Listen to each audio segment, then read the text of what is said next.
भाजी मंडीतील हिरवा कचरा 4 तासाच्या आत गोशाळेमध्ये पाठवला जातो. आम्ही गौशाळेतल्या गायींना तो हिरवा कचरा चारतो. एक गाय 1 दिवसात 35 किलो चारा खाते व त्याचा 1/4 भाग आम्हाला शेणाच्या रूपात वापस करते. गायीपासून मिळणारे शेण गोबर गॅसमध्ये टाकलं जातं. त्यातून मिळणारा मिथेन वायू इंधन म्हणून वापरला जातो व आम्हाला कुठल्याही प्रकारचे गॅस रहित शेण मिळते. गोबर गॅसमधून मिळाले गॅस विरहित शेण आम्ही गांडूळ व घासवणा चालतो. त्यापासून आम्हाला दुसऱ्या दिवशी जगातील सर्वोत्तम ब्लॅक गोल्ड नावाचे खत मिळते.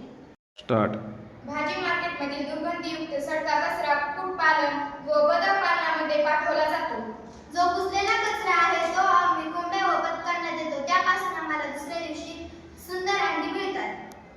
सगळ्यात महत्त्वाची म्हणजे ही सर्व प्रक्रिया फक्त 72 तासांच्या आत होऊन आपल्याला जगातील सर्वोत्तम अशी ब्लॅक गोल्ड नावाचे खत मिळते. ते कुठल्याही प्रकारची ऊर्जा न वापरता. म्हणजे जर काही खत तयार करण्यासाठी आपण मशिनरीचा वापर केला असता तर त्या मशिनरी इंधनाशिवाय अथवा इलेक्ट्रिसिटी शिवाय चालल्या नसत्या आणि या ठिकाणी वापरल्या जाणाऱ्या गायी, कोंबड्या, बदक, गांडूळ किंवा कासवांना कुठल्याही प्रकारचे चार्ज करावे लागत नाही किंवा इंधनाची आवश्यकता नाही.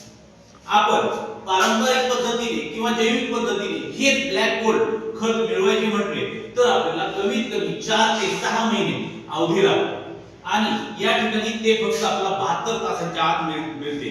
त्यामुळे ब्लॅक गोल्ड मिळवण्याची जगातील सर्वात सोपी आणि फास्ट प्रक्रिया हीच आहे याची मला खात्री आहे.